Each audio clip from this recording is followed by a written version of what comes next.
मिल गया, नीचे ही था। आपको दिखा नहीं कि नीचे रखा हुआ था? चलिए कोई नहीं, अभी ईशू ने बताया कि नीचे था।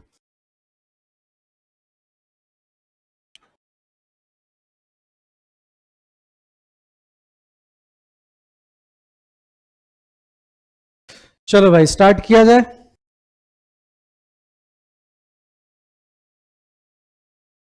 देखो भाई, इको जो है तुम्हारा, ये है पेपर 4। पेपर 4 का मतलब लास्ट पेपर, ठीक है। अच्छा, जो अभी का सिलेबस है इकोनॉमिक्स का और जो आपके पहले का, पहले क्या था सिलेबस, किसी को पता है?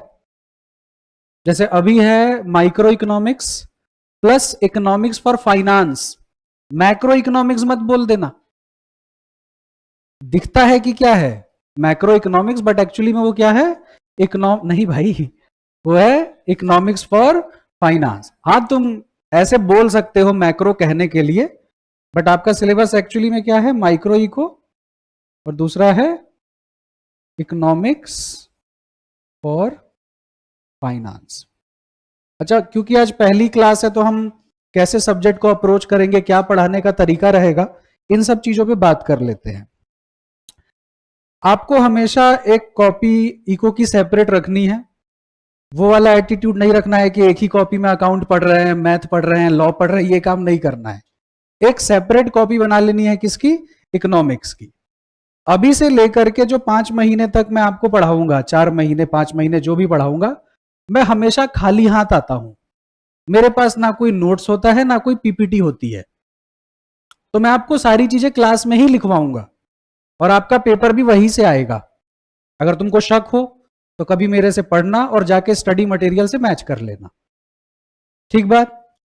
तो जो भी मैं आपको पढ़ाऊंगा वो सारा आपको किस में मिल जाएगा? स्टडी मटेरियल में मिल जाएगा।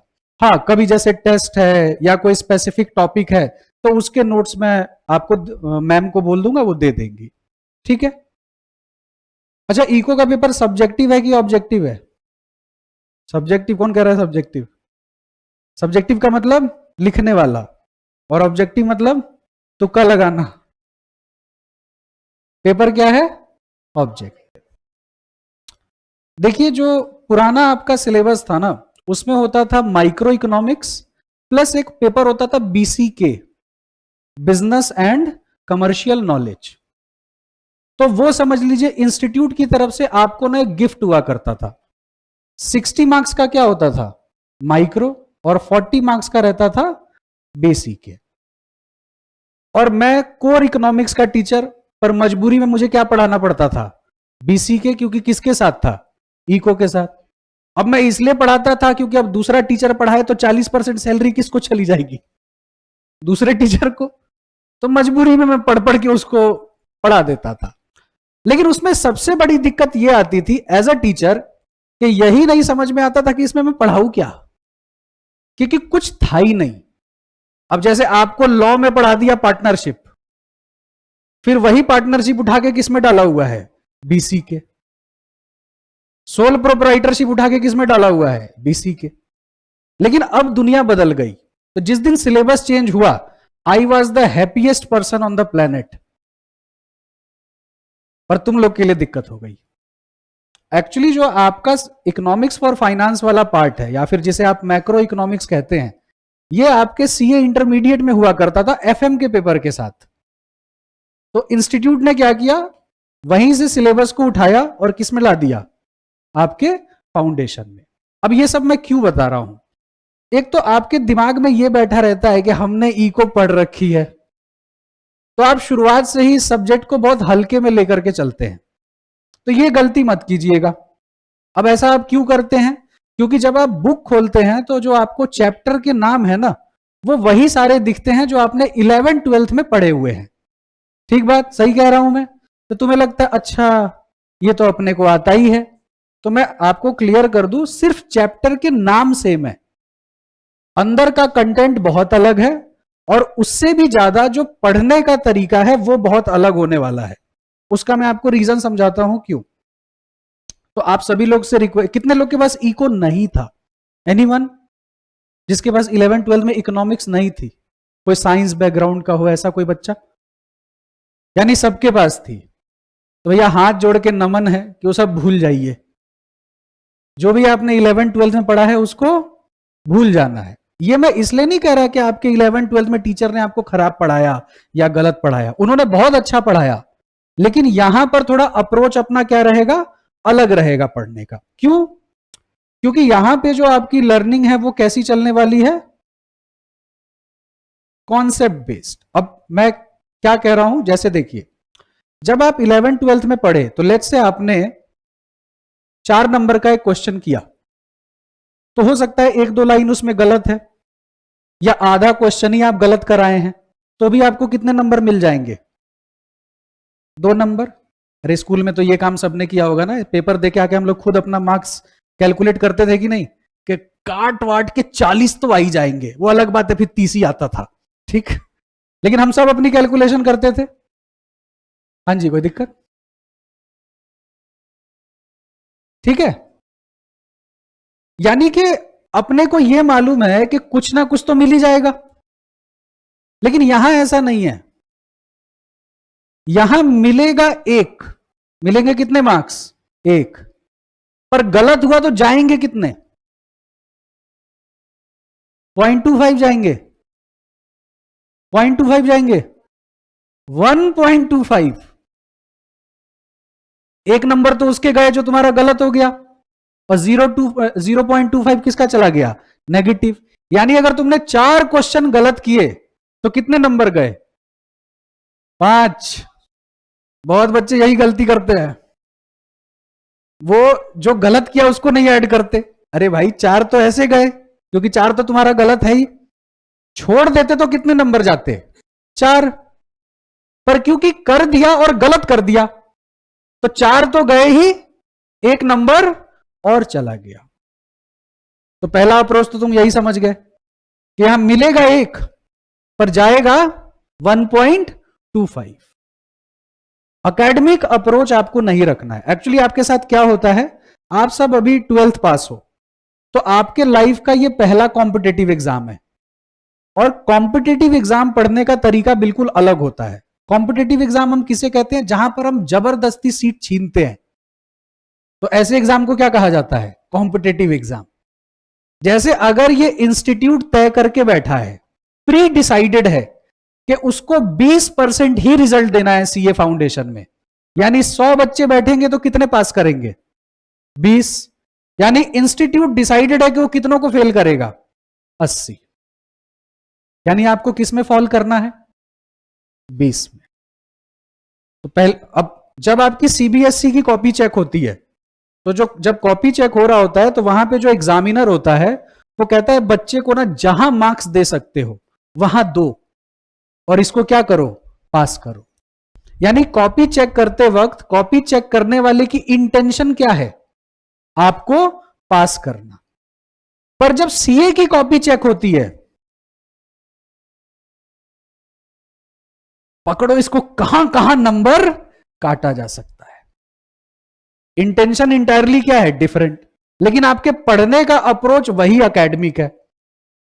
ये पढ़ लिया, ये रिवाइज कर लिया, ये लिख लिया, नहीं, ऐसे ये नहीं बनेगा। पहली क्लास में ये बात मैं इसलिए बता रहा हूं ताकि आप आगे इस चीज को ना अपने दिमाग में लेकर के चलेंगे, ठीक है। अब आपकी कॉपी इतनी ज्यादा अच्छी होनी चाहिए कि इंस्टीट्यूट के पास आपको पास करने के अलावा कोई विकल्प नहीं है, तभी वो आपको क्या करेगा, पास करेगा। समझ आई बात? तो आपको 20% में लाने के लिए सारे क्वेश्चन लगभग कैसे पूछे जाते हैं, कॉन्सेप्ट बेस्ड। लेकिन देखो इको एमसीक्यू का पेपर है, तो एमसीक्यू के पेपर में एक फायदा है, क्वेश्चन भी अपने सामने है और आंसर भी अपने सामने है, उन्हीं 4 में से एक है ना। तो अपने को ना बहुत रटना नहीं है, बहुत मेमोराइज नहीं करना है, बस हमें कॉन्सेप्ट पता है तो हम तुरंत उन 4 ऑप्शन में से एक ऑप्शन ढूंढ सकते हैं। लेकिन कभी कभी क्या होगा, चारों ऑप्शन सिमिलर आएंगे, लगेगा चारों सही है, तो उसमें रूल लगाया जाता है मोस्ट अप्रोप्रिएट रूल, इन चारों में सबसे बेहतर कौन है। समझ आई बात? चलिए दूसरा नियम हम ये याद रखेंगे, जब हम किसी भी कॉम्पिटेटिव एग्जाम, सीए नहीं कोई भी, किसी भी कॉम्पिटेटिव एग्जाम को अप्रोच करते हैं, कॉम्पिटेटिव एग्जाम का मतलब समझ गए ना, जहां पर सीट छीन नहीं होती, मिलती नहीं है, समझ आई बात। कॉम्पिटेटिव एग्जाम में जरूरी ये नहीं होता है कि क्या पढ़ना है, कॉम्पिटेटिव एग्जाम में जरूरी ये होता है कि क्या नहीं पढ़ना है। कहीं आप वो सब भी तो नहीं पढ़े जा रहे हैं जो सिर्फ आपके ज्ञान को तो बढ़ा रहा है, पर एग्जाम में आएगा ही नहीं। अब तुम लोग क्या करते हो, यहां भी पढ़ते हो, 50 यूट्यूब चैनल अलग ज्वाइन किए रहते हो, टेलीग्राम में पीडीएफ कलेक्टर बन जाते हो। जिंदगी मौका दे तो डिस्ट्रिक्ट कलेक्टर बनना, पीडीएफ कलेक्टर बन के क्या करोगे। तो आपको क्या करने हैं, 50 रिसोर्सेज इकट्ठे नहीं करने हैं। कोचिंग जब आप ज्वाइन करते हैं तो आप लीडर हैं कि फॉलोअर, फॉलोअर।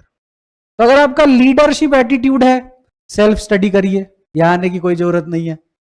यहां पर अगर आप आए हैं तो आपको यह बात तय करनी पड़ेगी कि ये जो सामने आदमी है 5.5 फुट का, मैं तो 5.5 फुट का ही हूं, लंबे वाले को 6 फुट ले लो, जितेंद्र सर तो लंबे हैं, ये जो बंदा कह रहा है ना ये ठीक है, और मुझे इसकी बात माननी है, क्योंकि ये मेरे पहले बहुत बच्चे पढ़ा गया और बहुत लोग सीए हो भी गए, फाउंडेशन उनका निकल भी गया। तो एक तो चाहिए आपका पूर्ण समर्पण। अगर मन में संदेह लेके बैठोगे तो फिर ना ही यूट्यूब वाले सर के हो पाओगे, ना हमारे हो पाओगे। और दुनिया में कोई टीचर इतना बुरा नहीं पढ़ाता है कि आप फेल हो जाए। पास होने के लिए कितना परसेंट चाहिए, 50। यार कोई भी टीचर पेन लेके खड़ा है तो 50% नॉलेज तो उसको होगी, समझ आ रही है बात। तो कुछ भी आलतू फालतू नहीं पढ़ना है, जो एग्जामिनेशन पॉइंट ऑफ व्यू से रेलेवेंट है वही पढ़ना है, और हमें स्ट्रिक्टली स्टडी मटेरियल को फॉलो करना है। सीए फाउंडेशन में स्टडी मटेरियल के बाहर कुछ नहीं आता है। तो जो भी मैं आपको पढ़ाऊंगा मैं अपनी नॉलेज नहीं पढ़ाऊंगा, क्योंकि मैं आपको अर्थशास्त्री बनाने नहीं आया हूं। क्योंकि तुम्हारा फाउंडेशन के बाद कहीं इको है, कहीं भी है इकोनॉमिक्स फाउंडेशन के बाद, इंटर में कहीं है, फाइनल में कहीं है, कभी जाके आगे जीवन में इस्तेमाल करोगे नहीं। मैं केवल जो स्टडी मटेरियल में दिया है वो आप तक पहुंचाऊंगा सही तरीके से। कैसे पहुंचाने का तरीका होगा, देखिए, जो आपका स्टडी मटेरियल है वो वैसे तो बहुत अच्छा है, लेकिन इसमें कुछ दिक्कतें हैं। जहां पर स्टडी मटेरियल को इतना सा लिखना चाहिए वहां पे इतना लिख दिया है, क्वेश्चन इतना भी नहीं पूछता है। और जहां पे इतना लिखना चाहिए वहां पे इतना सा लिख दिया है, क्वेश्चन इतना सारा पूछता है। अब ये बच्चे को पता नहीं होता, इसी वजह से थोड़ी टीचर की जरूरत पड़ जाती है। दूसरा, जो चीज पहले पढ़ानी चाहिए वो बाद में पढ़ा देता है, जो बाद में पढ़ाना चाहिए। देखो तुम्हारे साथ कैसे स्कैम होता है, 11 12 से ही हो रहा है।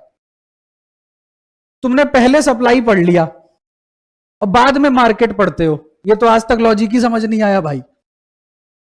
बिना बाजार में गई सप्लाई हो गया, तुमने वस्तु पहले ही बेच डाली, अब कहां जा रहे हो, मार्केट डिमांड के साथ ही सप्लाई पढ़ा दिया। अरे डिमांड किसका पर्सपेक्टिव होता है, कंज्यूमर का। सप्लाई किसका पर्सपेक्टिव है, प्रोड्यूसर का। तो वो आएगा प्रोड्यूसर बिहेवियर में, पर पढ़ा कैसे दिया जाता है, डिमांड के साथ। तो इसी वजह से टीचर की आपको क्या पड़ती है, जरूरत पड़ती है कि सर 10 रास्ते हैं किसी दिशा को जाने, अब हम किधर जाएं हमें पता नहीं। 10 रास्ते जाएंगे तो 10 अटेम्प्ट लग जाएंगे, क्योंकि पता करना पड़ेगा ना कौन सा रास्ता ठीक है। तो आप एक सही रास्ता बता दो, हम उस पर चल दे तो हमारा फर्स्ट अटेम्प्ट में हो जाए। ठीक है, चलिए तो सब्जेक्ट को स्टार्ट करते हैं सिलेबस से। कॉपी पेन अब एक्टिव कर लीजिए और साथ के साथ लिखते चलिएगा। पेपर 4 होने की वजह से बच्चों ये पेपर लाइफ सेवर है। कोई बताएगा कैसे लाइफ सेवर है पेपर 4 होने की वजह से? मैं ये नहीं कह रहा इकोनॉमिक्स लाइफ सेवर है, मैं कह रहा हूं पेपर 4 होने की वजह से लाइफ सेवर है। कैसे? हाँ, वेरी गुड। अब आपके जो बाकी के 3 एग्जाम थोड़े ऊपर नीचे हो गए हैं, 2-4 नंबर ऊपर नीचे हो गए हैं, क्योंकि 40-40 आप इंडिविजुअली पास हो, पर 50 आपको क्या करना पड़ेगा, एग्रीगेट।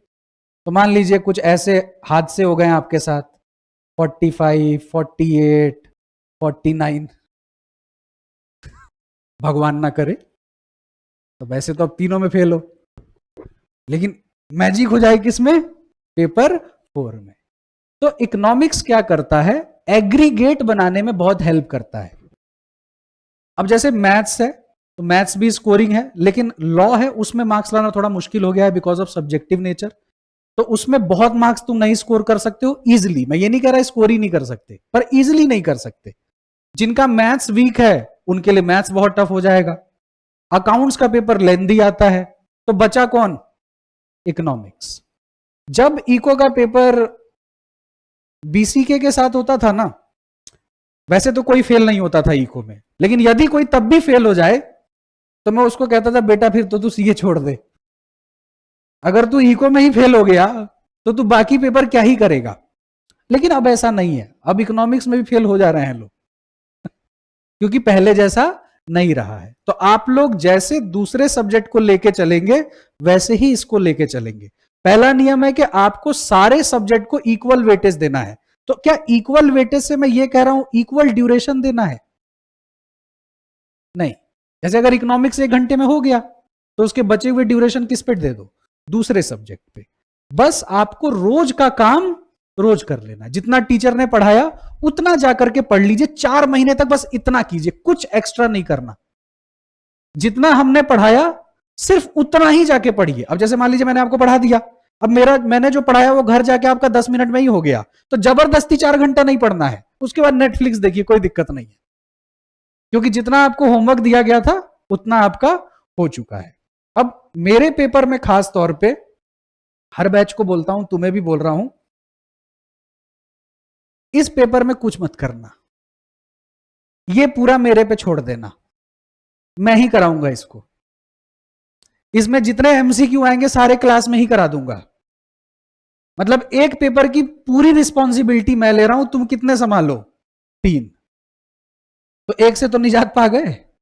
लेकिन अब जब जब बोलूं कि पढ़ो तो पढ़ना भाई।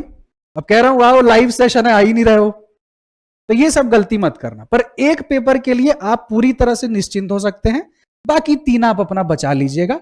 वो भी 3 में पढ़ा रहा होता तो कहता चलो वो भी देख लेता हूं पर पढ़ा कितना रहा हूं? सिर्फ 1। चलिए सिलेबस नोट कर लीजिए। टोटल बच्चों 10 चैप्टर हैं। पहला है आपका nature and scope of business eco, 5 marks. Theory of demand and supply, देखो डिमांड सप्लाई इसमें भी 7 दे रखा है, 10 number. Theory of production and cost and cost, 10 number. फिर आपका मार्केट चैप्टर जो है, मार्केट में कई डिफरेंट यूनिट्स हैं, ये ज्यादा मार्क्स का है, 15 नंबर का है। पहले इतना लिखो, ये चारों नोट करो।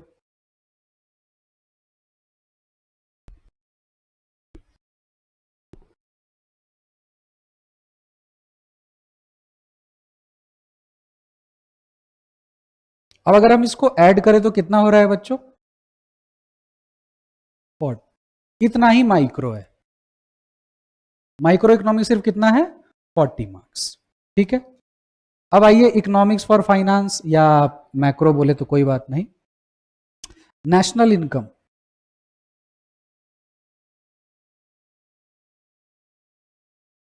पंद्रह marks.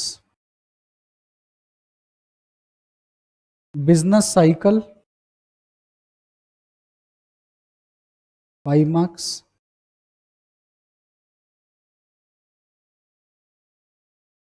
Public finance, 10 marks. Money market,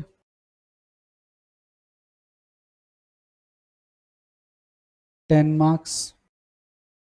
international trade,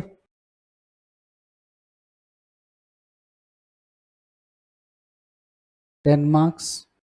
Indian economy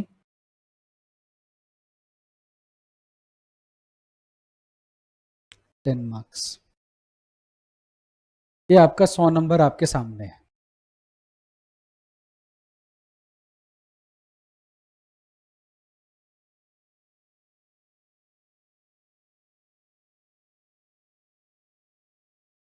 ठीक, चलो। सब तो फर्स्ट अटेम्प्ट ही होगा सबका, कोई ऐसा रिपीटर वीटर तो नहीं है। सारे कॉलेज वाले हो, सबको कॉलेज मिला हुआ है, या एसओएल वाले भी हैं? अच्छा, कितने लोग कंफ्यूज्ड हैं कि कॉलेज जाना चाहिए कि नहीं जाना चाहिए? कंफ्यूज्ड, क्लास के बाद मिल लेना। जितने भी कंफ्यूज्ड हैं, मैं अपने जीवन में बहुत कॉलेज गया हूं बच्चों, बहुत ज्यादा। ठीक है, तो मैं तुमको सब बता सकता हूं कि क्या प्लस है और क्या माइनस है। तो जो भी, जिनको भी किसी तरह से कंफ्यूजन हो तो वो क्लास के बाद बात कर सकते हैं, मैं आपको सही मार्गदर्शन मैं आपका कर दूंगा।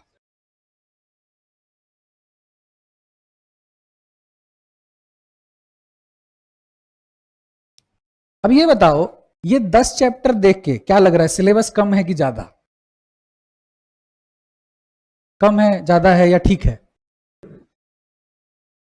4 महीने के हिसाब से बताओ।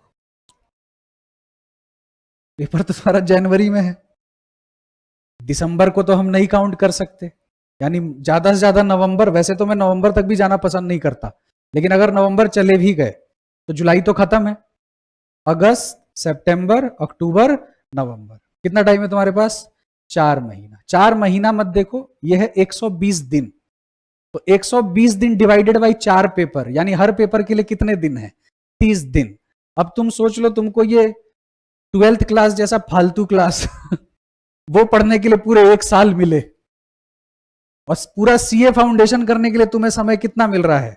4 महीना। तो एवरी मिनट इज इंपॉर्टेंट। अगर आप जेन्युइनली एस्पिरेंट हैं, देखो एक तो है कि तुम भीड़ हो, तो भीड़ हो तो फिर जंतर मंतर जाओ, ठीक है। लेकिन अगर तुम एस्पिरेंट हो तो तुमको बहुत सीरियस रहना पड़ेगा। अगर तुम फर्स्ट अटेम्प्ट में इस, अच्छा क्या 4 महीने में हो सकता है? बिल्कुल हो सकता है, बहुत लोग करके बैठे हैं। अरे कोई चीज तब मुश्किल है ना। अच्छा, लोग तो वो काम कर देते हैं जो आज से पहले हुआ ही नहीं है, ये तो कई लोग करके बैठे हैं, तो फिर मुश्किल कैसे हुआ? लेकिन आपको अपने समय की कीमत समझनी पड़ेगी। अगर आप प्रोकास्टिनेट करेंगे, कल देखते हैं, परसों देखते हैं, तो फिर देखने लायक कुछ बचेगा नहीं। तो अगर आप 4 महीने में, या अगर मैं 5 महीने भी काउंट कर लूं, जेन्युइनली चाहते हैं तो ढंग से पढ़िएगा, टीचर की बात मानिएगा, रोज का काम रोज करिएगा। और ऐसा कुछ भी नहीं है कि 6 घंटा पढ़ना पड़ता है, 8 घंटा पढ़ना पड़ता है, ऐसा कुछ भी नहीं है। 2 क्लास होगी एक दिन, उतना काम रोज करना, हो गया, और कुछ नहीं करना है। और एक पेपर की तो जिम्मेदारी मैंने ले ही ली। अब जैसे जैसे तुम्हारा चैप्टर खत्म होते जाएगा, मैं उसका एक यूट्यूब वगैरह पे लाइव सेशन रख देता हूं, और आज तक के एग्जाम में जितने भी क्वेश्चन आए हैं वो, प्लस जो एडिशनल क्वेश्चन होते हैं वो मैं खुद ही करा देता हूं। मैं ये भी नहीं कहता कि तुम जाके करो, फिर भी तुम यार नंबर नहीं लाओगे तो थोड़ा सा इसमें पानी लेके ऐसा कूदने उदने का प्लान करना। फिर हम तो स्पून फीड करा देंगे इकोनॉमिक्स, कोई दिक्कत नहीं है। देखिए ये जो सिलेबस है बच्चों, ये बहुत ज्यादा है। अगर मैं थोड़ा सा आपकी जगह पे बैठ करके सिलेबस को देखूं तो ये सच में बहुत ज्यादा है। किसी के पास अभी स्टडी मटेरियल है क्या? किसी के पास नहीं है? देखो, ये जो तुमको चैप्टर्स दिख रहे हैं ना, इनके अंदर भी यूनिट्स हैं। एक एक चैप्टर में ना 4-4 यूनिट है, कुछ में तो 5 यूनिट भी हैं। तो यानी कि एक यूनिट 2 नंबर का निकल रहा है। अगर 10 नंबर का टोटल चैप्टर है तो एक यूनिट कितने का निकल रहा है? 2 नंबर, और कम से कम 5 पेज का एक यूनिट है। तो आप देख सकते हैं ना कि सिलेबस कितना ज्यादा है। अब बच्चे पता है क्या करते हैं, क्लास का भी पढ़ना चाहते हैं, फिर घर जाकर के स्टडी मटेरियल भी पढ़ना चाहते हैं, फिर अपना भी नोट्स बनाते हैं टीचर के नोट्स के साथ। भाई इंसान हो कि विष्णु का अवतार, नॉर्मल इंसान के बस की तो बात नहीं है ये। अब पता है इसमें क्या होगा, तुम शुरू में जोश जोश में स्टार्ट तो करोगे, पर वो तुम्हारे लॉन्ग टर्म में अप्लाई नहीं हो पाएगा। तो अगर तुमने 1 महीने के बाद छोड़ दिया तो जो 1 महीने किया उसका क्या? वो भी क्या हो गया? वेस्ट हो गया। इसीलिए टीचर की बात मानना क्या है, जरूरी है। सिर्फ जो क्लास में मैं लिखवाऊंगा सिर्फ उतना पढ़िएगा और कुछ नहीं पढ़ना है। अगर कुछ एक्स्ट्रा पढ़ना होगा तो मैं आपको बताऊंगा। अब यहां पर ये पहले 10 नंबर का होता था बच्चों, पर अब ये कितने नंबर का रह गया है, 5। और theory of demand and supply, चलो मैं एक नमूना देता हूं तुमको कि कैसे सिलेबस है ज्यादा। ये पूरा चैप्टर बच्चों कितने नंबर का है, 10 नंबर। अब आइए 10 नंबर के लिए आपको क्या क्या पढ़ना है। सबसे पहले इसके लिए आपको क्या पढ़ना है, यूटिलिटी। यूटिलिटी के बाद क्या पढ़ना है, ये मत लिखो, ये ऐसे ही बता रहा हूं। क्या लिखना है, पढ़ना है इंडिफरेंस कर्व। इसके बाद क्या पढ़ना है, बजट लाइन। फिर क्या पढ़ना है, कंज्यूमर्स इक्विलिब्रियम। फिर क्या पढ़ना है, डिमांड। फिर क्या पढ़ना है, इलास्टिसिटी ऑफ डिमांड। फिर क्या पढ़ना है, सप्लाई। फिर क्या पढ़ना है, इलास्टिसिटी ऑफ सप्लाई। फिर क्या पढ़ना है, मार्केट इक्विलिब्रियम। कितना होता है, 1 2 3 4 5 6 7 8 9। ये 9 यूनिट मिला के कितने नंबर आएंगे, 10। आइडिया लग गया। डरा नहीं रहा हूं भाई, जब मैं 4 महीने में पढ़ा दूंगा तो तुम भी तो पढ़ सकते हो।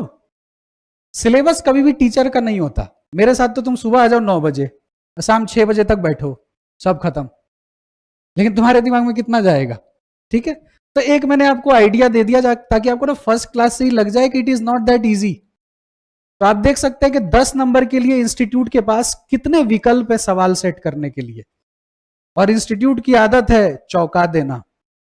तो इंस्टीट्यूट वेटेज के साथ लिखता है, वेटेज दे रहा है, खुद ही कह रहा है इससे 5 नंबर, इससे 10 नंबर, इससे 15 नंबर। और फिर कह रहा है ±5% डेविएट भी हो सकता हूं मैं। इसका क्या मतलब हुआ, मतलब तुम सोच क्या हो कि 10 सवाल आएगा, हो सकता है मैं उसमें 5% बढ़ा भी दूं और घटा भी दूं, दोनों काम मैं कर सकता हूं। अच्छा, अब चालाक लोगों के लिए जो वो आते हैं, सर कौन कौन सा चैप्टर छोड़ दे, कितना कर ले तो हो जाएगा। चलो अपनी अंतरात्मा से पूछो बच्चों। जिस तरीके से इन्होंने चैप्टर के मार्क्स को डिवाइड किया है, तुम किसको छोड़ोगे। ऑलमोस्ट सबका ही वेटेज। और आखिरी की खूबसूरती तो देखो, 10 10 10 10। सबसे फालतू यही 4 चैप्टर है, चारों का वेटेज 10। अब देखो इंस्टीट्यूट बताओ, इंडियन इकोनॉमी देख रहे हो, तुमने 12th क्लास में पढ़ा था, कितने चैप्टर थे इंडियन इकोनॉमी में, अरे 10 चैप्टर। मैंने कहते मोहनजोदारो के टाइम पे मैंने पढ़ा है, तब मुझे याद है। कितने चैप्टर, 10। अरे 10 चैप्टर है भाई, लगी 100 रुपए की। अब देखो इन्होंने क्या किया, तुम अपना पहला चैप्टर उठाओगे, मैं बस तुमको आज पहली क्लास में ना, एग्जाम ये है क्या, बस मैं उससे तुमको रूबरू कराना चाह रहा हूं। बहुत लंबा समय हो गया मुझे पढ़ाते, तो उस हिसाब से जो भी मेरे एक्सपीरियंसेस के अनुसार मैं तुम्हें बता रहा हूं। सबसे पहला चैप्टर क्या है, Indian economy on the eve of independence. तो वो जाता है इंडिपेंडेंस तक, 1950 तक जाता है, 47 + 3 इयर्स। दूसरा चैप्टर है 50 to 91, और 91 में एलपीजी आ जाता है, तो तीसरा चैप्टर है एलपीजी। उसके बाद अगड़म बगड़म चैप्टर, पॉवर्टी, भूखमरी, ये सब। तो 3 चैप्टर ये हो गए, फिर ह्यूमन कैपिटल, ये सब चीजें हैं, 7 चैप्टर वो हो गए। अब इंस्टीट्यूट ने क्या किया, मतलब मुझे तो तुम लोग पे सच में दया आता है। अरे बेटा इधर ध्यान दे, बहुत जरूरी चीज बता रहा हूं, बाद में 100 रुपए लगेंगे। देखो इंडियन इकोनॉमी टोटल 10 नंबर, ठीक, 10 नंबर के लिए 10 चैप्टर है इसमें। शुरू का 3 चैप्टर उठाया, 50% कंटेंट निकाला, बल्कि मैं तो 70% बोलना चाहता हूं, पर फिर भी मैं तुम्हारे दिल को शांत रखने के लिए बोल रहा हूं। 3 चैप्टर मिलाया और कितना कंटेंट उठा लिया, 50%। तो बचे 7 चैप्टर छोड़ देता, वो भी 7 चैप्टर उठा लिया, उसमें से भी थोड़ा थोड़ा थोड़ा थोड़ा लेके सारा किसमें डाल दिया, इंडियन इकोनॉमी में। यानी 10 नंबर के लिए वो पूरा 10 चैप्टर पढ़िए। अब तुम कहोगे सर थोड़ा थोड़ा पढ़ लेते हैं भाई। इंस्टीट्यूट कहता है कि अगर मैंने किसी चीज के बारे में एक वर्ड भी लिखा है तो मैं उससे किसी भी लेवल का क्वेश्चन पूछ सकता हूं, अगर वो स्टडी मटेरियल में क्या है, डिस्कस्ड है। तो बी वेरी वेरी स्पेसिफिक। आप ये गलती मत कीजिएगा कि हल्के में ले लेते हैं बाद में पढ़ेंगे, ये सब मत करना।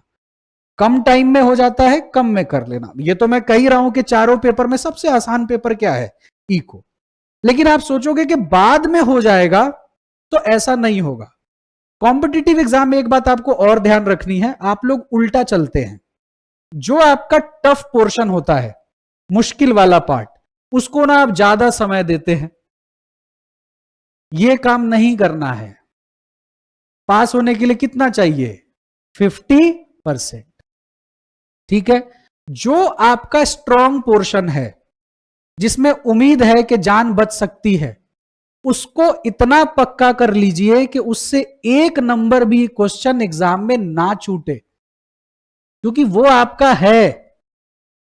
अब तुमने अपना सारा समय तुम क्या करते हो, उस पर बर्बाद कर देते हो, जो तुमको पता है कि 4 जन्म में भी नहीं होगा। है तुम्हारे पास 4 ही महीना। तो the portion which is already strong, make it even more strong, ताकि जैसे मान लो 60% तुम्हारा सिलेबस ऐसा है जो तुम कर सकते हो, तो ऐसे ही पास हो गए। सारा पढ़ के कौन पास कर रहे हो कह रहा है, मैं तो कह ही नहीं रहा। मैं तो किसी बच्चे को कहता ही नहीं भाई तू टॉपर बन। मुझे चाहिए मेरे क्लास में हर बच्चा पास हो जाए, रेदर देन एक दो टॉपर हो जाए। क्योंकि फिर वो मेरे लिए बड़ा मुश्किल हो जाता है जब बच्चा मैसेज करता है कि सर निकला नहीं, क्या करूं। तो मेरे खुद नहीं समझ आता मैं इसको क्या बोलूं। झूठ मूठ का भाषण शुरू करता हूं, जिंदगी है, होता है, चलता है, लेकिन जिस पे बीत रहा है उसका क्या।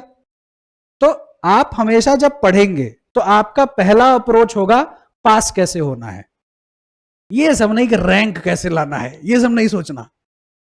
ठीक है, पहला अप्रोच क्या है, पास कैसे होना है। पहले हम क्या करेंगे, हम कुछ ऐसा करें कि हम अपने 50% बॉर्डर को क्या कर जाए, एक्सीड कर जाए। उसके बाद ऊपर वाले की मर्जी। अच्छा, अगर फाउंडेशन में तुमको 400 में 400 भी आ गए तो डिलॉयट तुमको पैकेज देगा कि केपीएमजी? कितने करोड़ का पैकेज लग जाएगा तुम्हारा। Foundation is just N entrance. Marks आएंगे देखो तुम्हारी मेहनत से। अगर मेरे पढ़ा देने से आ जाता तो सबके नंबर बराबर नहीं आते। मेरे मुंह से निकली आवाज तो तुम सबके कानों में बराबर जा रही है। तो मार्क्स किसकी मेहनत से आएंगे, तुम्हारे। हाँ, वो अलग बात है, बाद में कहूंगा मैंने पढ़ाया। ठीक है, फिर तुम्हारा फोटो वोटो हम लोग लगाएंगे, उस पर एडमिशन करेंगे, ठीक, कि हमने पढ़ाया। लेकिन मार्क्स किसकी मेहनत से आएगा, आपकी अपनी मेहनत से आएगा। तो ये कुछ बेसिक बातें थी, मैंने आपको बता दी। अगर किसी बच्चे के मन में कुछ है पेपर से रिलेटेड तो पूछ सकता है। हाँ जी, एनीवन, कुछ पूछना चाहते हैं आप? ठीक है, तो चलिए सब्जेक्ट को शुरू करते हैं। तो पहला चैप्टर बच्चों हम यही शुरू करने जा रहे हैं, that is nature and scope of economics. इसके अंदर बच्चों 2 यूनिट है। First one is introduction, introduction to eco, and second one is basic problems of an economy and the role of price mechanism। ये चलेगा बच्चों दोनों मिला के 5 क्लास। यानी हम इस पूरे चैप्टर को कितने घंटे पढ़ेंगे, लगभग 10 घंटा। और कितने मार्क्स का है, 5 नंबर। आप मेहनत समझ सकते हैं कितनी है। ठीक है, चलिए, तो ये दोनों मिलाकर के एग्जाम में आएगा 5 नंबर का। तो शुरुआत करते हैं।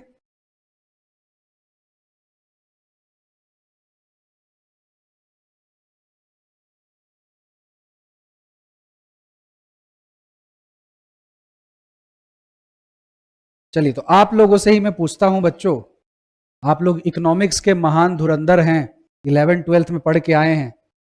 अब ये मत बोलना सर अभी तो आपने बोला था कि भूल जाओ। अभी तुरंत नहीं भूलना है, 5 मिनट के बाद, ठीक है। अभी क्लास से निकल के भूल जाना। चलो तुम ही लोग शुरू करो। अगर मैं तुमसे पूछूं कि व्हाट इज इकोनॉमिक्स, तो क्या आंसर दोगे? जो मर्जी आंसर दो, मैं बेइज्जती नहीं करता, बहुत अच्छा आदमी हूं। ठीक है, बताओ बताओ बेटा। ऑफ, फिर इकोनॉमी क्या है इसका मतलब? Economy is place. हाँ कोई नहीं, कोशिश कीजिए। नहीं, इकोनॉमी क्या है? What do you mean by economy? आपने कहा कि स्टडी ऑफ इकोनॉमी, तो इकोनॉमी का मतलब क्या होता है? Economy means market.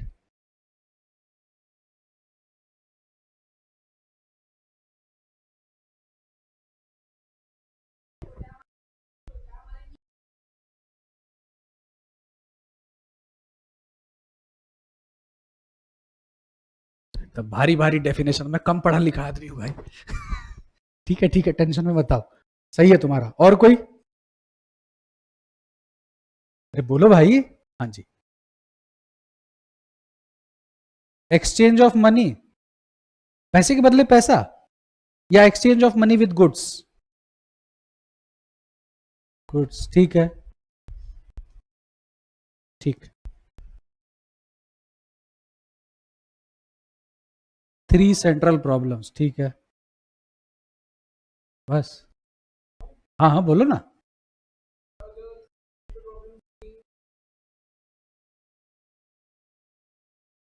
चलिए पहली एक चीज बताता हूं।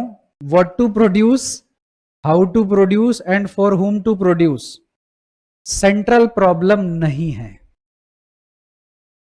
ठीक है, बोला था ना 11th 12th नहीं है ये। ठीक है, बुरा नहीं मानना है। ठीक, मैं बताऊंगा कैसे। They are not central problems. चलिए, पर ठीक है, इनका भी आंसर। हाँ बोलो, तुम फिर से बोलना चाहती हो, बोलो।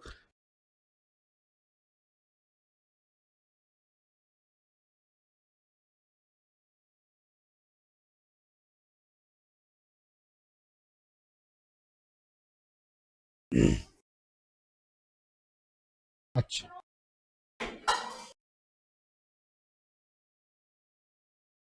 ठीक है। और कोई? द स्टडी ऑफ स्केर्सिटी, ठीक है।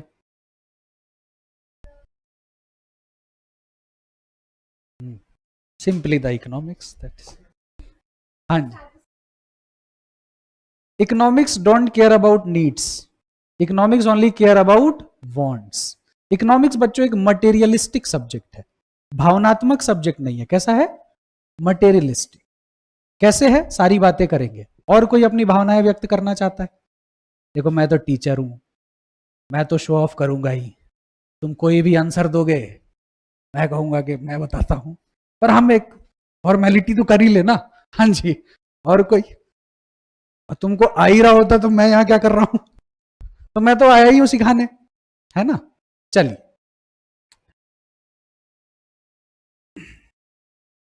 देखिए मेरे जो टीचिंग पैटर्न है, कई बच्चों को कंफ्यूजन हो जाती है, तो मैं पहली क्लास में ही बता दे रहा हूं।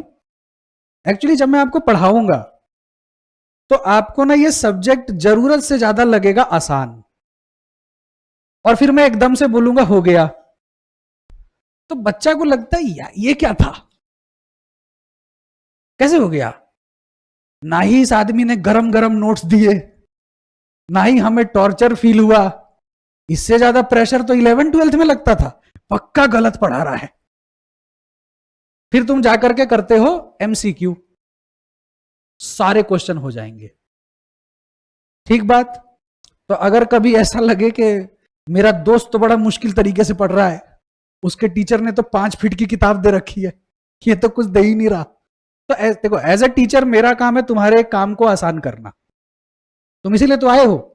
अब मैं कहूं कि ये खरीद लो, वो खरीद लो, ये रिसोर्स, तो फिर मेरे यहाँ जब मान लो एक डॉक्टर के पास जाते हो, उसको बोलते हो सर दुख रहा है, और वो 5 जांच लिख देता है, कहता है ये 5 टेस्ट करा के आओ फिर बताऊंगा। तो तेरे को डॉक्टर किसने बताया? तो फिर तो मैं सीधे पाथ लैब ही चला जाता ना। तू डॉक्टर किस बात का है जब तू खुद रिपोर्ट देख के बता रहा है? तो क्या मुझे आपको 5 जांच लिख देने चाहिए, या पहले अपने लेवल पे ही आपकी प्रॉब्लम को क्या कर देना चाहिए, खत्म। ठीक है। तो आप लोग सब्जेक्ट को फील करने की कोशिश कीजिएगा। मेरा जो पूरा जीवन है वो कोर इकोनॉमिक्स में ही बीता है।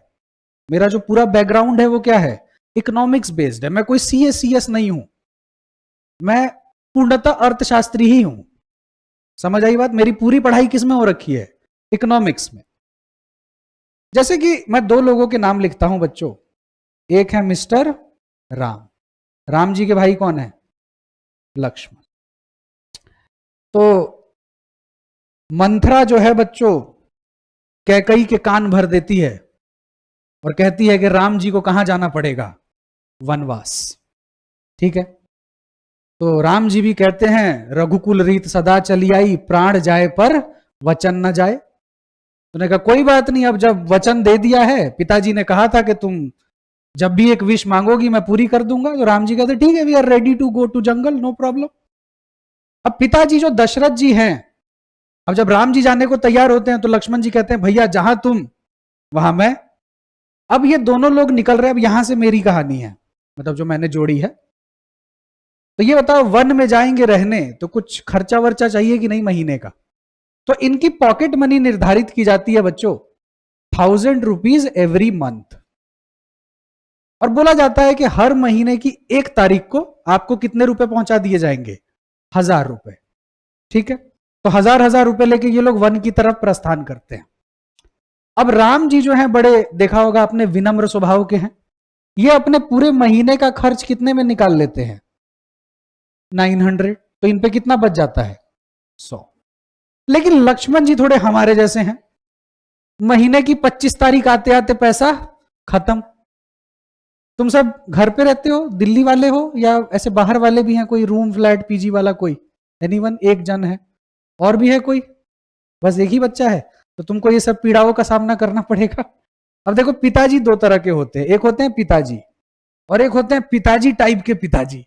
तो एक पिताजी जो होते हैं वो कहते हैं पापा पैसे खत्म हो गए, तुरंत दे देते हैं। पर मेरे पिताजी बड़े पिताजी टाइप के आदमी थे। तो जैसे ही मेरे पैसे खत्म होते थे और मैं कहता था हाँ पापा प्रणाम, वो पैसे, हेलो हेलो हेलो, ये लो मम्मी से बात करो। क्या वो मुझे पैसे नहीं देना चाहते थे? वो मुझे तमीज सिखाना चाहते थे कि बेटा ये सब लक्षण तेरे ठीक नहीं है, तुम थोड़े अपने चाल चलन को क्या करो, ठीक करो। हर महीने 5 दिन पहले तुम्हारा पैसा खत्म हो जाता है। तो लक्ष्मण जी उसी स्वभाव के हैं। और पूरा 1000 रुपया खत्म हो गया, 5 दिन और काटना है। क्या रास्ता बचता है बच्चों, उधार। और क्या, पैसा बना थोड़ी लीजिएगा। अब ये तो 0 हो चुका है। अब 100 रुपए ये उधार मांगते हैं किन से, मिस्टर राम से। अब अगला महीना फिर आता है बच्चों, फिर कितने रुपए मिलेंगे, वही 1000 मिलेंगे ना। राम जी के पास पहले से कितना है, 100, तो कितना हो गया, 1100। राम जी का खर्च कितने के बराबर है, अरे बोलो भाई, कुछ बोलो तो सही, 900। कितना बच गया बच्चों, 200।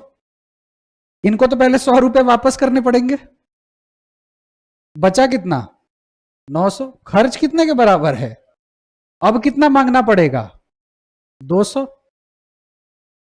अब देखो, सेम पैसों का इस्तेमाल, अच्छा जगह भी दोनों की सेम है तो इन्फ्लेशन सेम होगा ना, महंगाई भी तो सेम ही होगी दोनों के लिए।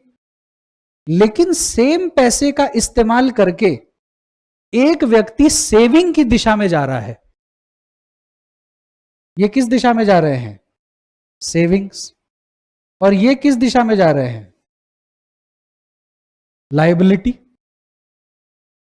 दोनों को सेम अमाउंट दिया गया कि नहीं, पर उसी पैसे का इस्तेमाल करके एक व्यक्ति सेव कर रहा है और दूसरे पे कर्ज बढ़ रहा है, लायबिलिटी।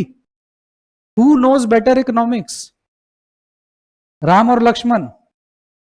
कैसे बता दिया तुम लोगों ने, मैंने तो डिफाइन ही नहीं किया कहीं, ना तुमने किया। तो तुम्हारी अंतरात्मा बोल कैसे गई कि राम नोज बेटर इकोनॉमिक्स।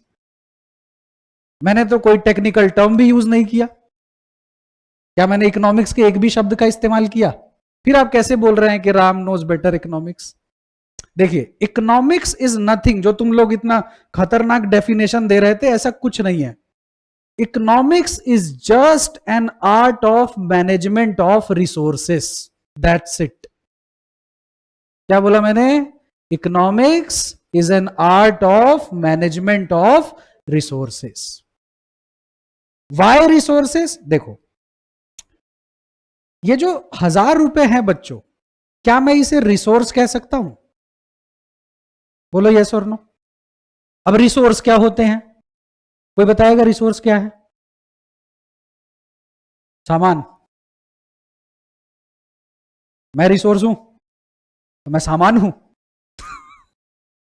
देखो, इस धरती पे जितनी भी चीज मौजूद है वो सब कुछ क्या है? रिसोर्स है। सब कुछ इस कमरे में तुमको जितनी चीजें नजर आ रही है, तुम मैं सब क्या है? रिसोर्स है। एक बात बताओ, तुम कूड़ा जो फेंक देते हो वो भी रिसोर्स है क्या? वो तो तुम फेंक दे रहे हो, है कि नहीं है? बिल्कुल है। मेरे घर में बहुत कूड़ा हो गया तो मैंने कूड़े वाले को बोला कि भाई मेरे बस का नहीं है, तू आजा उठा दे। हमने घर वर साफ किया था तो मैंने उससे ऐसे ही आउट ऑफ क्यूरोसिटी पूछा कि तुम्हारी कमाई कैसे होती है? वो जो ठेकेदार, क्योंकि तुम कूड़ा उठाने आते हो, पैसा लेने तो कोई और आती है, तो बोला भैया वो ठेकेदार है। तो मैंने कहा फिर तुमको क्या मिलता है, सैलरी? तो बोला नहीं। तो मैंने कहा मिलता क्या? तो बोला कूड़ा हमारा हो जाता है। मैंने कहा इस कूड़े का क्या करते हो भाई? तो बोला भैया ये कूड़ा तो हीरा है, इसमें से हम लोग बहुत सारी चीजें छांटते हैं और रोज का 600-700 रुपए कमा लेते हैं। अब वो कैसे कमाता होगा, वो उसका अपना तरीका है। अब एक बात बताओ, जिसको तुम थ्रो कर रहे हो, जो तुम्हारे लिए कूड़ा है, उस कूड़े से उसका घर चल जा रहा है, तो बताओ रिसोर्स है कि नहीं? अच्छा, वो भी ये सोचता होगा कि नहीं कि आज और कूड़ा मिल जाए। तुम सोचते हो कि आज सारा कूड़ा फेंक दो, और वो सोचता होगा और कूड़ा मिल जाए। यस और नो? तो इवन कूड़ा is a resource. Everything present on this planet is a resource. लेकिन रिसोर्स वर्ड अपने साथ एक और वर्ड ले आता है, लिमिटेड। बचपन में पढ़ा होगा तुमने, रिसोर्स के साथ एक शब्द हमेशा लगा होता है, दैट इज लिमिटेड। ये बताओ, ये 1000 रुपए लिमिटेड है या अनलिमिटेड? लिमिटेड। तो इसी 1000 रुपए को बच्चों हम क्या बोलते हैं? Limited resource. क्या हम लिमिटेड रिसोर्स को एक और किसी नाम से जानते हैं? स्कार्सिटी। अभी स्कार्सिटी पहुंचेंगे। रेन्यूएबल रिसोर्सेस नहीं, बहुत सारे रिसोर्स नॉन रिन्यूएबल हैं पर दे आर रिसोर्स। नहीं, every resource is limited whether renewable और non renewable. If it is a resource it is limited. देखो, लिमिटेड रिसोर्स को बच्चों हम एक और शब्द से जानते हैं, इसे कहते हैं मीन्स। क्या बोलेंगे? मीन्स। एमसीक्यू में क्वेश्चन आता है, दैट मीन्स, इसका मतलब क्या है? मीन्स। अच्छा, इस लिमिटेड रिसोर्सेस का इस्तेमाल करके हम क्या सेटिस्फाई करते हैं? अपने अनलिमिटेड वांट्स। तो जैसे इसे मीन्स कहते हैं वैसे ही इसे क्या कहते हैं? एंड्स। तो हम बोल सकते हैं relation of means with ends, या हम बोल सकते हैं relation of limited resources with unlimited wants. अब सोचो, हम लोग एक्चुअली में जो इस धरती पे जो जेन्युइनली जो आदमी परेशान है वो इकोनॉमिक्स से ही परेशान है। ये बताओ, हर इंसान की यही समस्या है कि नहीं? आमदनी अठन्नी, खर्चा रुपया। जिसके पास जितना है वो उसी में परेशान है। अरे अरे कहां, मैं बहुत पहले नया नया एक कोचिंग ज्वाइन किया सीए का, फर्स्ट कोचिंग थी मेरी, पर किस्मत से वो भी बड़ी नामी कोचिंग थी। कभी कभी किस्मत अच्छी होती है। तो मैं उस कोचिंग में गया, तो उस समय देखो ऑफलाइन क्लासेस का जमाना होता था, बहुत भीड़ होती थी, और मैं महज उस समय 22-23 साल का था, और सीए फाउंडेशन का पहला बैच था वो मेरा। बड़ी मोटी पेमेंट मिली, मतलब मेरे हिसाब से, जो मेरी एज थी उसके हिसाब से। It was something kind of, चलो अमाउंट नहीं कोट करेंगे, ठीक है, पर it was a good amount. और एक और सर आए जो बहुत सीनियर फैकल्टी थे, और मैं एकदम खुश हूं अपने पैसे लेके। भाई बच्चा वाला दिमाग है, सोच रहा हूं कब अपने पैसे लेके यहां से जाऊं, और वहां पे और लोग भी अपना अपना पैसा गिन रहे हैं। तो जो दूसरे सर आए, उनका साल में 2 बैच चलता था। पहले इंटर में फाउंडेशन में कितने अटेम्प्ट होते थे? 2 ही होते थे। और उनकी जो पेमेंट बनती थी ना 1 साल की, it was more than 1 CR। कितनी पेमेंट बनती थी? 1 करोड़ से ज्यादा। और सबसे मनहूस तरीके से पैसा वही कलेक्ट करते थे। क्या सर, इतने में क्या ही होता है। और मैं उनकी तरफ देखता था, क्या बोल रहा है ये आदमी, 1 करोड़ लेके कह रहा है कि क्या ही होता है इतने में। तो यानी उस आदमी के लिए वो रुपया जो सिर्फ 2 बैच पढ़ा के मिल जा रहा था, मुझे ये भी नहीं याद है कि वो 1 करोड़ 1 बैच का था कि 2 बैच का था, शायद वो एक ही बैच का पैसा था। ये टेंशन में आ रही है लड़की है, बहुत पैसा है, मैं भी टीचर बनूंगी। अब एक बात बताओ, वो आदमी 1 करोड़ रुपए लेके भी दुखी है क्योंकि उसको उसमें भी क्या दिखाई दे रही हैं? लिमिटेशंस। अंबानी की भी यही समस्या होगी पूछोगे तो, रिसोर्सेज क्या है? लिमिटेड।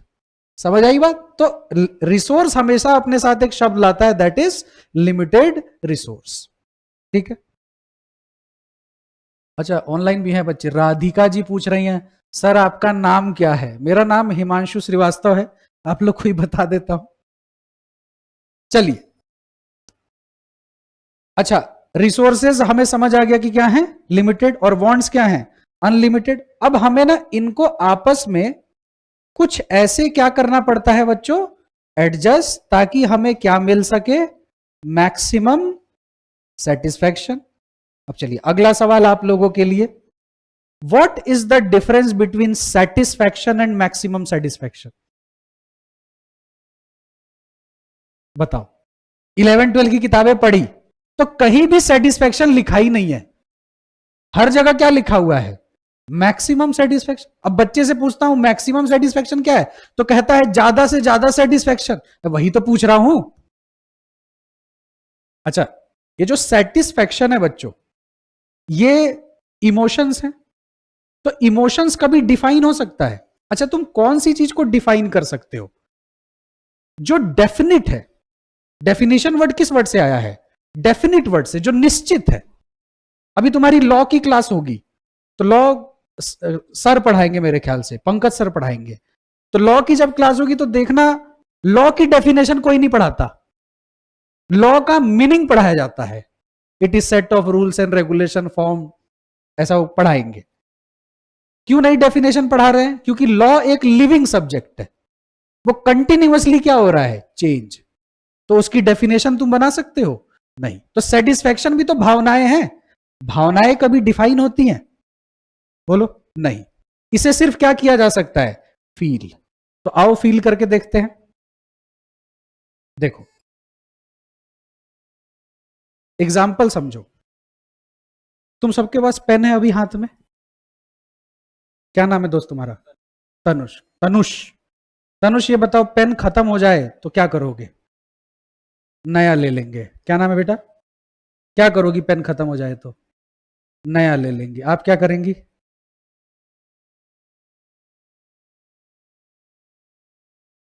पेंसिल से लिख ले। तो वो भी एक ऑल्टरनेटिव तो आपने ढूंढ ही लिया। हाँ जी, ये सोचा कि मैं थोड़ा अलग आंसर देता हूं। हाँ जी, पेन खत्म होगा क्या करोगे? कोई नया नहीं लेता।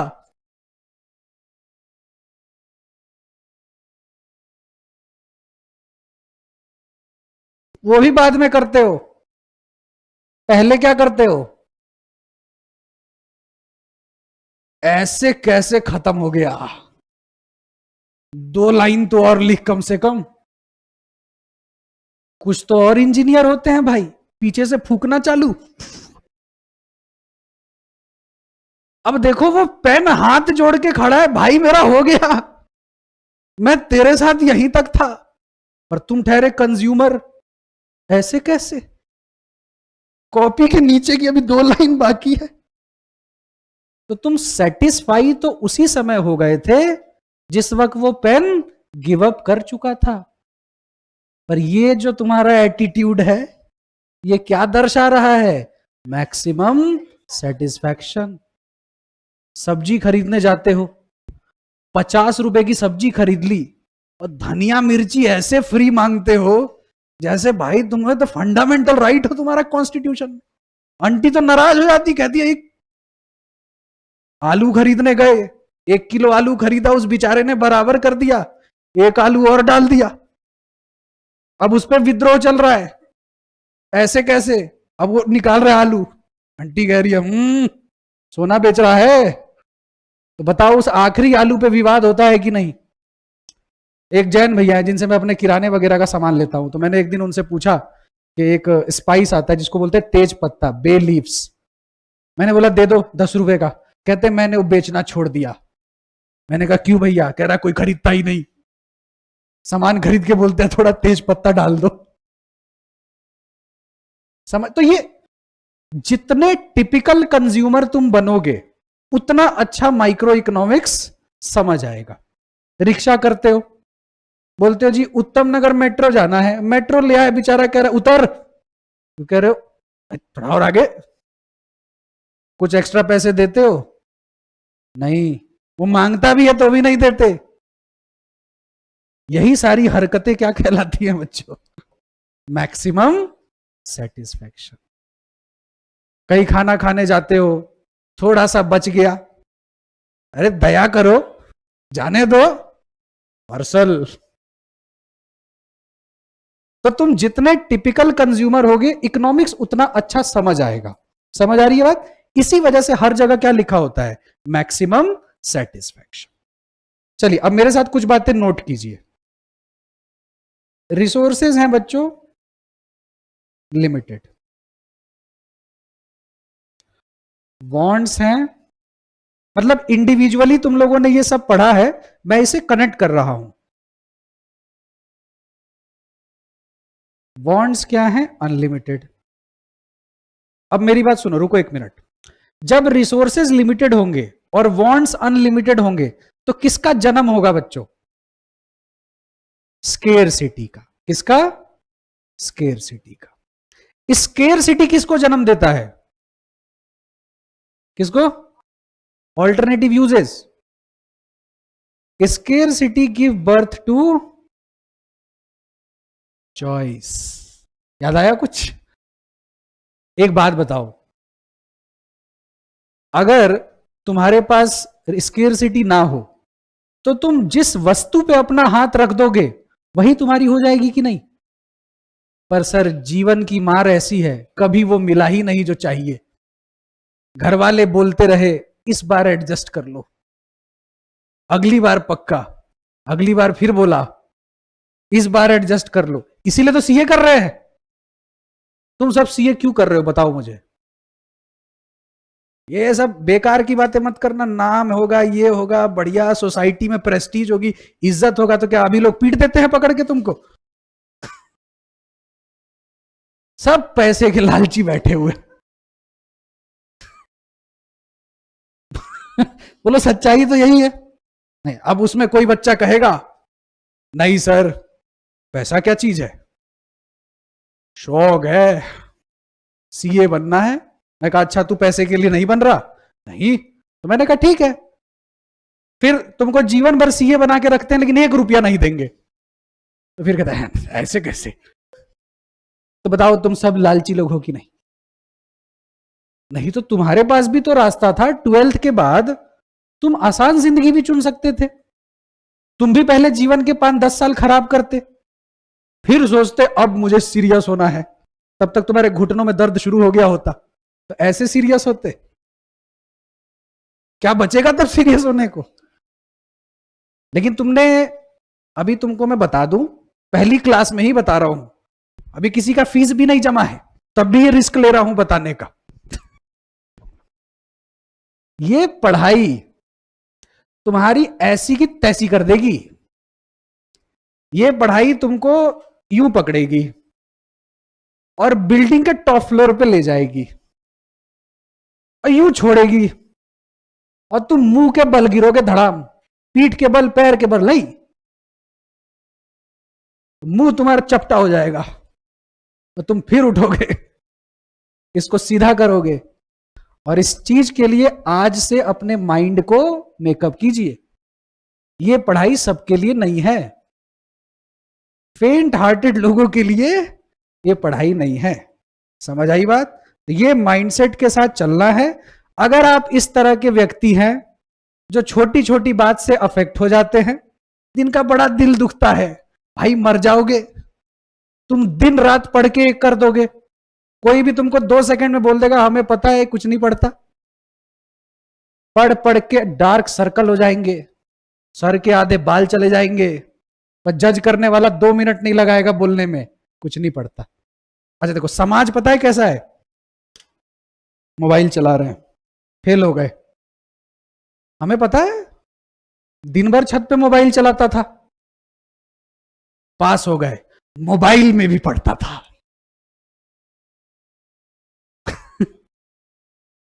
छत पे हमने देखा है, छत पे घूम घूम के मोबाइल में भी पढ़ता था। तुरंत पर्सपेक्टिव क्या हो गया? चेंज। तो ये सब चीजों के लिए बच्चों तैयार रहिएगा। बाकी कोई भी परेशानी आए तो आपको सिर्फ टीचर के पास आना है, क्योंकि टीचर ही इकलौता ऐसा शख्स है जो आपकी पीड़ा को समझेगा। बाकी किसी को समझ नहीं आता, क्योंकि मां बाप के बाद तुम्हारा भला चाहता है कोई, तो बस एक तुम्हारा टीचर। समझ आई बात?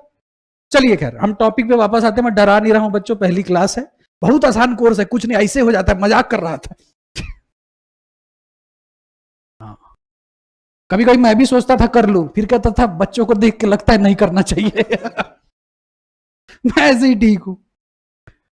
तो रिसोर्सेज क्या है बच्चों? लिमिटेड। वांट्स क्या है? अनलिमिटेड। तो किसका जन्म हुआ? स्केरसिटी। और स्केरसिटी ने हमें मजबूर कर दिया क्या करने पे? चॉइस। भाई हमें 10,000 की वस्तु पसंद है, पर जेब में 5 ही हजार है, तो किसे चुनना पड़ेगा? 5,000 वाले को, क्योंकि 10,000 है ही नहीं। चॉइस किसको जन्म देता है बच्चों? Scale of preferences. जो आपने ऑल्टरनेटिव यूजेस बोला ना, वो हायरार्की का पार्ट नहीं है, वो वांट्स का फीचर है, रिसोर्सेज का फीचर है कि रिसोर्सेज हैव मल्टीपल यूजेस और ऑल्टरनेटिव यूजेस। तब जाकर के बच्चों कहीं कोई वांट क्या हो पाती है? सेटिस्फाई। इतने रास्तों से गुजरती है, तब कोई वांट जाके क्या होती है? सेटिस्फाई। दूसरी बात, इकोनॉमिक्स बच्चों नीड्स की बात नहीं करता है, इकोनॉमिक्स किसकी बात करता है? वांट्स की। आपकी जो नीड्स है वो ऑलरेडी सेटिस्फाइड है, तभी आप इस क्लास में बैठे हुए हैं। आपको ढंग का खाना मिला है, कपड़ा लत्ता मिला है, पढ़ाई लिखाई मिल रही है, तो नीड्स आपकी ऑलरेडी क्या है? सेटिस्फाइड। आप सीए इस वजह से कर रहे हो क्योंकि आपके अंदर अनंत वांट्स दबे हुए हैं, जिसे आप अपनी मेहनत से कमाना चाहते हैं और करना चाहते हैं। चलिए, अब मैं आपके सिलेबस की तरफ आता हूं। अगर आप अपनी किताब को ध्यान से पढ़ेंगे तो उस पे बच्चों बिजनेस इको लिखा हुआ है, इको नहीं लिखा हुआ। जैसे 11th की किताब पढ़ी, 12th की किताब पढ़ी, तो उसमें लिखा था इंट्रोडक्टरी माइक्रो इकोनॉमिक्स, या लिखा हुआ था introductory macro economics, introduction to statistics, ऐसा कुछ लिखा रहता था। पर सीए फाउंडेशन की बुक पे क्या लिखा हुआ है? Business eco. तो पहला सवाल तो फिर यही उठ गया कि what is the difference between general eco and business eco. जब तक सीपीटी था, तुम्हें पता है ना सीए फाउंडेशन पहले किस नाम से जाना जाता था? सीपीटी। तो जब तक सीपीटी था तब तक जनरल इको थी।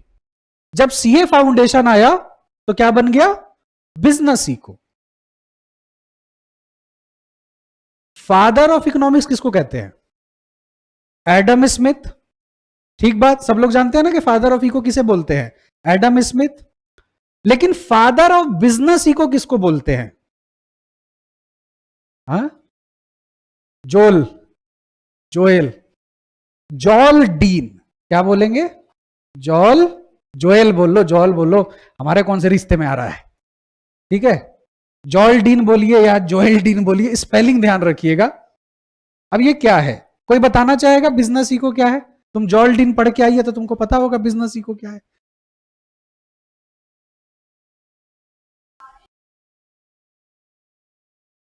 हाँ, गलत जवाब। और कोई? चलो सुनो, अब मैं पहले तो एक स्कैम क्लियर कर दूं। है पूरा सिलेबस जनरल इको, खाली नाम क्या कर दिया है? बिजनेस इको, और एक टॉपिक डाल दिया है बिजनेस इको। बाकी सारा कंटेंट क्या है? सेम। कभी कभी इंस्टीट्यूट कुछ बातें करता है, देखिए क्या कह रहा है।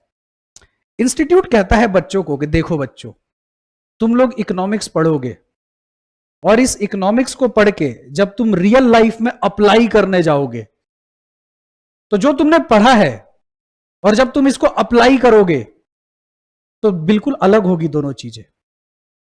तो तुमको इकोनॉमिक्स को ऐसे पढ़ना है कि तुम इसको रियल लाइफ में क्या कर सको, अप्लाई कर सको। यानी थ्योरेटिकल इकोनॉमिक्स को ऐसे पढ़िए कि आप उसे कैसे अप्लाई कर सकिए, प्रैक्टिकली। यही काम किसका है, बिजनेस इको का। पर हम ऐसा कुछ नहीं करेंगे, इतना टाइम नहीं है हमारे पास। बस एक टॉपिक है बिजनेस इको, उसको समझेंगे। इतना टाइम है क्या हर चीज को तुम प्रैक्टिकली अप्लाई करोगे? अच्छा, बिजनेस इको लाने का कारण क्या है? देखिए, पूरा का पूरा जो इकोनॉमिक्स है बच्चों, ये किस पे बेस्ड है? अजम्पशंस। अब जब मैं आपकी उम्र में था या आपसे छोटा था तो मुझे ना अजम्पशंस बहुत कंफ्यूज करते थे कि मैं अज्यूम क्यों कर रहा हूं। मैथ कभी समझ ही नहीं आती थी, उसमें और अजम्पशन, एक्स वाई जेड कुछ भी करे जा रहे हो। मैं कह रहा हूं क्यों करूं, अरे करना पड़ेगा। लेकिन अब मैं आपको बताता हूं कि अजम्पशन क्यों करने पड़ते हैं। इवन हमारी जो जिंदगी है वो भी अजम्पशंस पे टिकी हुई है। फाउंडेशन में बैठे हो, क्या अज्यूम करके चल रहे हो? पहली अजम्पशन के फाउंडेशन निकलेगा, दूसरी अजम्पशन सीए बनेंगे। बन गए हो क्या? पर क्या एक मन का ये अजम्पशन तुमको रोज मोटिवेट कर रहा है कि नहीं? अगर बाहर में बादल होते हैं तो गारंटी है बारिश हो जाएगी, पर छाता लेके निकलते हो कि नहीं? They are called assumptions. अब मैं जो आपको आज बताने जा रहा हूं, इसको प्लीज हाथ जोड़ के देखो, एकदम हाथ जोड़ के रिक्वेस्ट है, इसको दिमाग में फिट कर लेना। लिखिए मैं क्या लिखवा रहा हूं आपको। Economic laws are statement of tendencies and not exact possibilities। Life में जब भी आप इकोनॉमिक्स पढ़ेंगे इस स्टेटमेंट के साथ पढ़ेंगे, ठीक है? कोई बताना चाहेगा ये मैं क्या कहना चाह रहा हूं इस स्टेटमेंट से? Economic laws are statement of tendencies but not and not exact possibilities. बहुत इजी है, बताइए क्या लिखा हुआ है?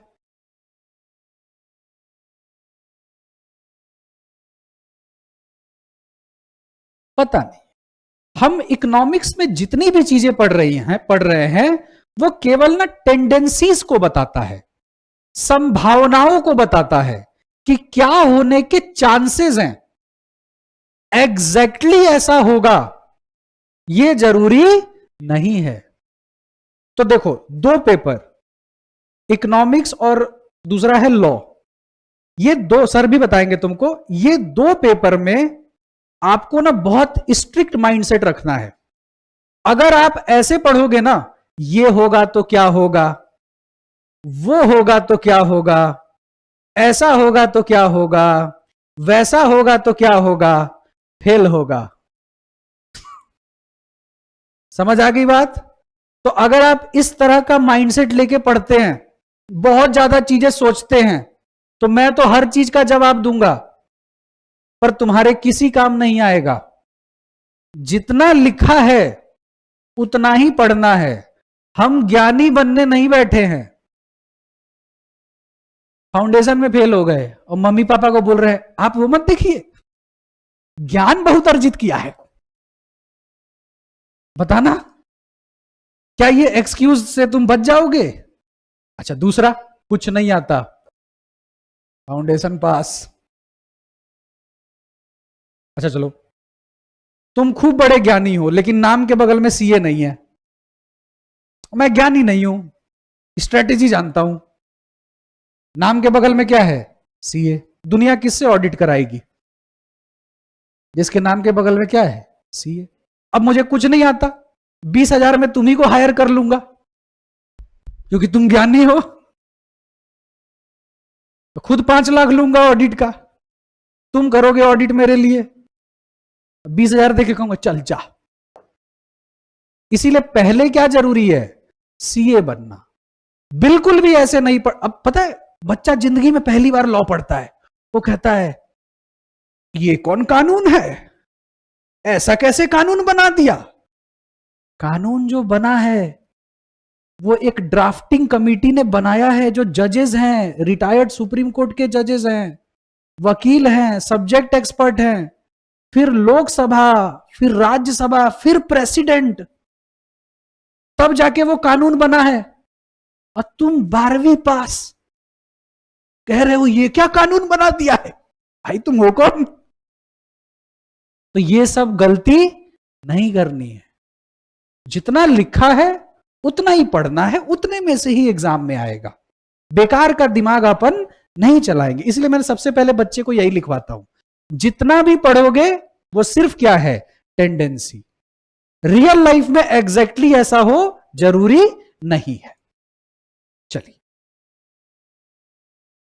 बिजनेस इको के लिए क्या हुआ, अभी मत लिखो, अभी सुनो, जब लिखने बोलूं ना तब लिखा करना, पहले समझना जरूरी है। जैसे हम इकोनॉमिक्स में जो पढ़ रहे हैं बच्चों, वो क्या है, थ्योरी, और वो भी थ्योरी किस पे बेस्ड है, अजम्पशन पे। अब मैं सेम थ्योरी को बच्चों प्रैक्टिकल लाइफ में अप्लाई करता हूं तो अप्लाई नहीं हो पा रहा, क्योंकि किताब में पढ़ा था कुछ पर रियल लाइफ में हो रहा है कुछ। तो ये बताओ, इस थ्योरी और प्रैक्टिकल के बीच में बच्चों एक गैप दिखाई देता है कि नहीं। अब मैंने क्या किया बच्चों, एक ना ब्रिज बनाया, एक पुल बनाया यहां से लेके यहां तक। अब मैं इस पुल का इस्तेमाल करके, इस ब्रिज का इस्तेमाल करके प्रैक्टिकल तक जा सकता हूं कि नहीं। इस पुल का नाम है बच्चों बिजनेस इको। अब तुम कहोगे सीधे सीधी बोल देते कि थ्योरी को प्रैक्टिकल में कन्वर्ट करना क्या है, बिजनेस इको। ये क्या चीज बना दी, स्टडी मटेरियल में ऐसे ही लिखा हुआ है। स्टडी मटेरियल कहता है it bridges the gap between theory and practical. Business economics theory और प्रैक्टिकल के बीच में एक पुल बनाने का काम करता है, और उस पुल का, उस ब्रिज का इस्तेमाल करके आप कहां तक पहुंचते हो, प्रैक्टिकल तक। देखो, स्टडी मटेरियल जब एमसीक्यू बनाता है तो वो ना किताब की कोई लाइन उठा करके एज इट इज क्या बना देता है, एमसीक्यू। तो जहां जहां पर मुझे लगता है कि शब्दों को नहीं बदलना, वहां मैं शब्दों को नहीं बदलूंगा, क्योंकि एग्जाम में क्वेश्चन उसी तरह आएगा। जैसे मैं तुम्हें एक एग्जांपल देता हूं। जैसे बच्चों, हम लोग कोई चीज जब मान के चलते हैं तो हम उसके लिए एक वर्ड यूज करते हैं, हाइपोथेटिकल। बोलो, करते हैं कि नहीं, बचपन से किया है। हाइपोथेटिकल बोलते हैं या इमेजिनरी बोलते हैं, लेकिन स्टडी मटेरियल बोलता है एब्स्ट्रैक्ट। और एमसीक्यू में भी क्या लिख के पूछता है, एब्स्ट्रैक्ट। तुम में से कितने लोग एब्स्ट्रैक्ट जानते हो, बताओ। हाइपोथेटिकल जानते हो, हाँ कुछ लोग ठीक है जानते हैं। अब एब्स्ट्रैक्ट वर्ड का मतलब क्या होता है, एब्स्ट्रैक्ट वर्ड का मतलब होता है existing in mind but not in reality. तो ऐसी चीज को क्या बोलते हैं, एब्स्ट्रैक्ट। तो माइक्रो इकोनॉमिक्स के लिए ये नहीं लिखेगा कि it is hypothetical, it is imaginary, क्या लिख देगा, इट इज एब्स्ट्रैक्ट। अब तुम हाइपोथेटिकल और इमेजिनरी तो पढ़ के गए नोट्स में से, पर वहां पर एमसीक्यू हो ही नहीं पाएगा, क्योंकि तुमने वो एब्स्ट्रैक्ट वर्ड कभी सुना ही नहीं है। अब तुम एक शब्द सुनते हो, विल, वसीहत। विल रिक्शा वाला बोलता है, पढ़ा लिखा आदमी विल नहीं बोलेगा। तुम बोलोगे टेस्टामेंट। क्या बोलोगे, टेस्टामेंट। छुपा लेने को इंग्लिश में क्या बोलते हैं, हाइड बोलते हैं कि नहीं। लॉ में कहीं भी हाइड वर्ड नहीं लिखा है, लॉ में लिखा है कंसीलमेंट। अरे जिंदगी की डगर इतनी आसान थोड़ी है। लॉ में क्या लिखा हुआ है, कंसीलमेंट। और तुम पढ़ के गए हो हाइड, तुम्हारे मार्क्स हाइड हो जाएंगे, दिखेंगे नहीं। समझ आई बात? तो इसीलिए जहां पर शब्दों को नहीं, अब मैं तो बहुत साल से पढ़ा रहा हूं तो मुझे पता है कहां पर क्या करना है नहीं करना है, तो जो भी आपके एग्जाम में क्वेश्चन आते हैं उसके हिसाब से आपके नोट्स रहेंगे। ठीक है, इतनी बात दिमाग में गई। अब चलो इसका डेफिनेशन लिख लो। इतना पार्ट लिखा सबने? Given by Jordin and it bridges the gap between theory and practical. और एक सिंपल तरीके से ऐसे भी लिख लो, whatever we study as theory, we cannot apply them exactly in real world. There is gap between theory and happenings of real world. Business eco fill the gap between theory and practical.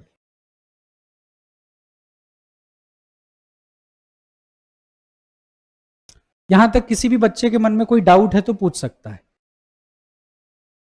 कोई doubt है?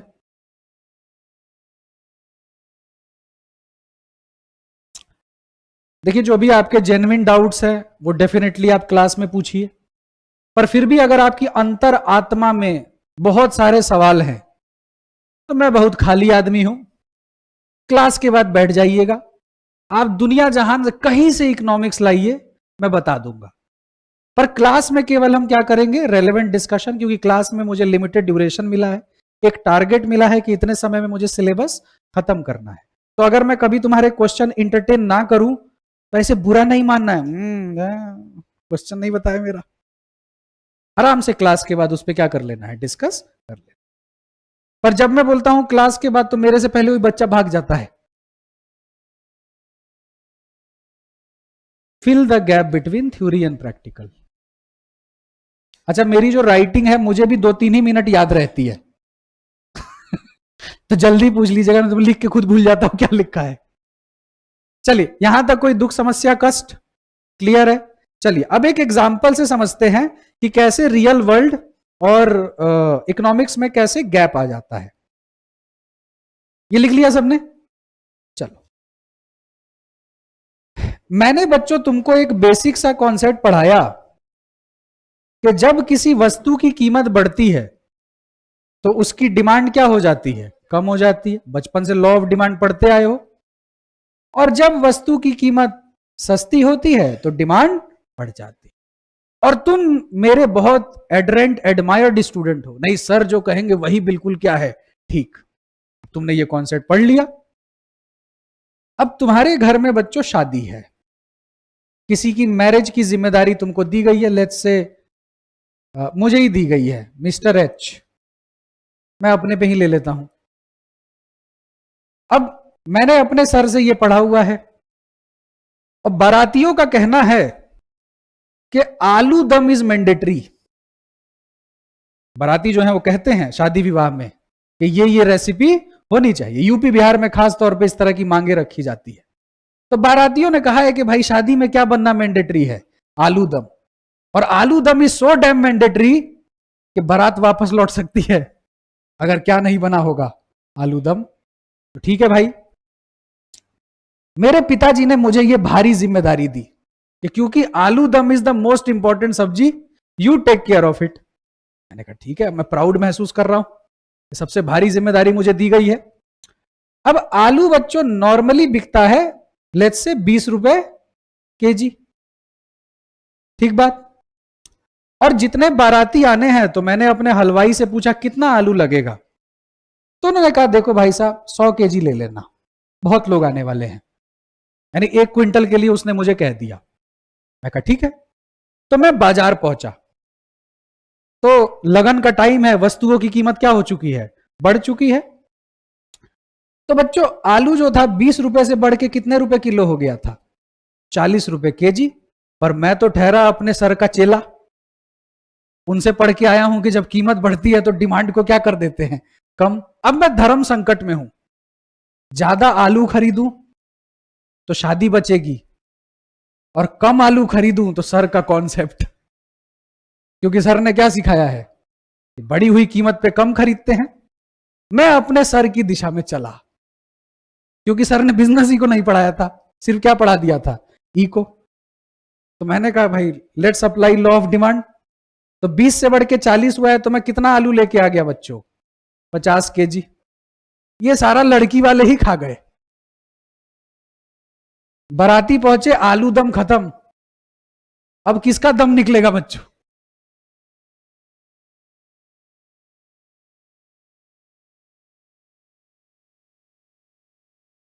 ये बताओ क्या वो situation ऐसी थी कि मैंने जो थ्योरेटिकली पढ़ा उसको एज इट इज अप्लाई कर दूं? नहीं। यही बिजनेस ही को हमें सिखाता है कि जो भी आप पढ़ रहे हो वो जनरल कॉन्सेप्ट है। रियल लाइफ में आने वाली चुनौतियां अलग होंगी, रियल लाइफ में आने वाले सिचुएशंस क्या होंगे, अलग होंगे। तो एज अ बिजनेस मैनेजर आपको उसको प्रैक्टिकल स्किल का इस्तेमाल करके क्या करना है, अप्लाई करना। कितने लोग तुम में से बिजनेस फैमिली से हो, एनीवन? 1 2 3 4। कितने लोग के पिताजी हार्वर्ड से एमबीए हैं, एनीवन? आईआईएम से एमबीए? बिजनेस वालों से पूछ रहा हूं, how is running the business so successfully? उन्होंने तो इकोनॉमिक्स भी नहीं पढ़ी है। कैसे? उनके पास वो प्रैक्टिकल स्किल्स हैं। तो आपको किताब आती है ये मैटर नहीं करता, आपको प्रैक्टिकल एग्जीक्यूशन आता है ये मैटर। में भी आपके पिताजी एमबीए वाले को हायर करके रखेंगे, लेकिन व्यापार की समझ उनको ज्यादा है, क्योंकि उनको प्रैक्टिकल स्किल्स उनके पास है। तो बिजनेस ही को यही कहता है कि जो आप थ्योरी में पढ़ते हैं वो as it is practical life में अप्लाई नहीं होगा। अच्छा तुम मुझे बता दो, तुम्हारे जीवन में समस्याएं आएंगी या आती होंगी जब भी, तो तुम बहुत सारी किताबें पढ़ लेते हो। ज्यादातर लोग भगवत गीता उठा के पढ़ने लग जाते हैं कि इसमें जरूर हमारा कोई ना कोई आंसर छुपा होगा। तो क्या तो उसको भी एज इट इज अप्लाई कर पाते हो? नहीं। अच्छा, एक है भगवत गीता और एक है उससे भी खतरनाक गीता, अष्टावक्र महागीता। किसी ने नाम सुना है? नहीं सुना। देखो जो भगवत गीता है उसमें, भगवत गीता ना कुछ इस तरीके से बनाई गई है कि उसमें 2 और 2 5 भी हो सकता है, 10 और 10 30 भी हो सकता है। उसमें हर आदमी ना अपना मतलब ढूंढ लेता है और उसे लगता है कि ये सारे शब्द मेरे लिए ही लिखे हुए हैं। पर अष्टावक्र महागीता बिल्कुल सीधी किताब है, वहां 2 + 2 4 ही होगा, चाहे तुमको अच्छा लगे या खराब। इसलिए ज्यादातर लोगों ने अष्टावक्र नहीं पढ़ा है, ज्यादातर लोग क्या पढ़ते हैं, भगवत गीता। क्योंकि अष्टावक्र महागीता डाइजेस्ट करना सबके बस की बात नहीं है। मैं करके बैठा हूं बच्चों, कभी तुमको बता दूंगा। ठीक है, बात समझ आई? बिजनेस ही को क्यों प्रैक्टिकल है ये भी समझ में आ गया, कोई दिक्कत नहीं। ठीक है, चलिए यहां तक लिख लिया है सबने? ताकत बची है, थोड़ा और पढ़ा दूं, चलेगा? चलो 1 2 टॉपिक और करेंगे। अब आप हेडिंग डालिए nature of business economics.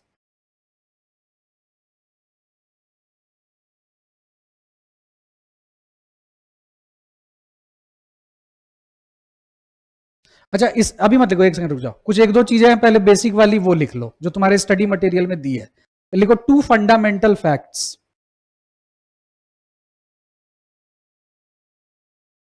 2 fundamental facts. हम पढ़ क्या रहे हैं, nature and scope of economics का पहला चैप्टर जो इंट्रोडक्शन है।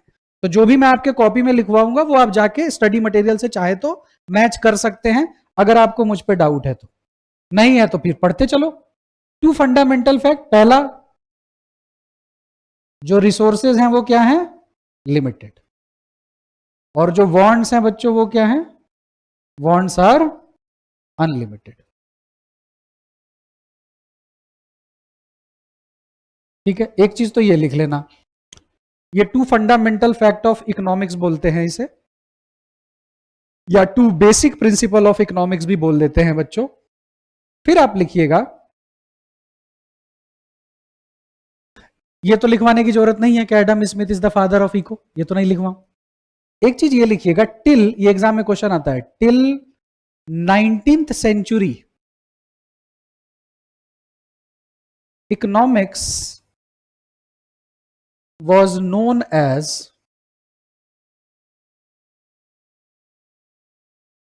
political economy।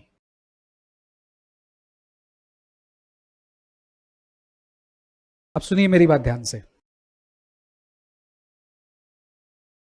देखो, जो एडम स्मिथ साहब हैं वो हैं 17th सेंचुरी इकोनॉमिस्ट। कब के इकोनॉमिस्ट हैं? 17th century. उन्होंने जो बुक भी दी थी वेल्थ ऑफ नेशन, वो 17th सेंचुरी के बाद दी थी। तो क्या बच्चों 17th सेंचुरी से पहले इकोनॉमिक्स थी ही नहीं?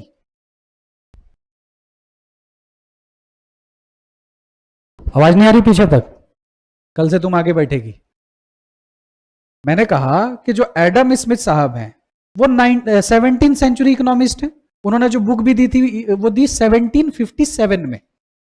बुक का नाम था an inquiry into the nature and causes of wealth of nation, जिसको शॉर्ट में बोला गया, नहीं 18 पार कहां हुआ है, 1757 है।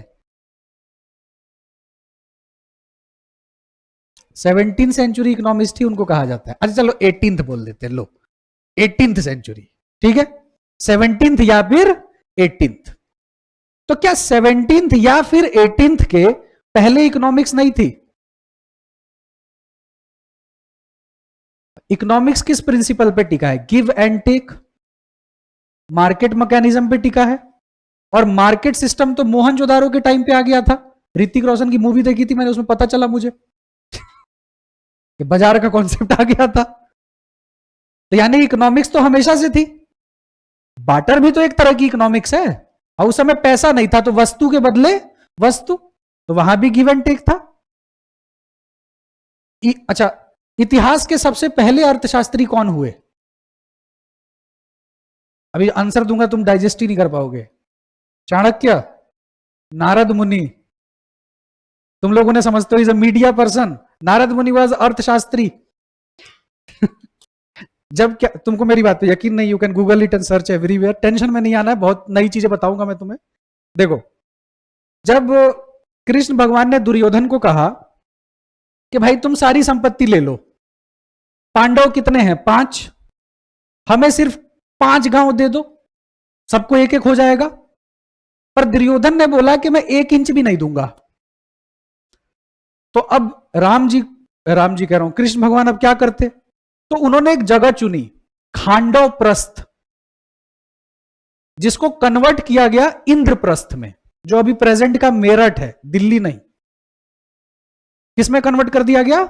इंद्रप्रस्थ। अब मुझे एक बात बताओ, कृष्ण भगवान ने एक बनी बनाई बढ़िया जगह क्यों नहीं ले ली? खंडहर क्यों लिया?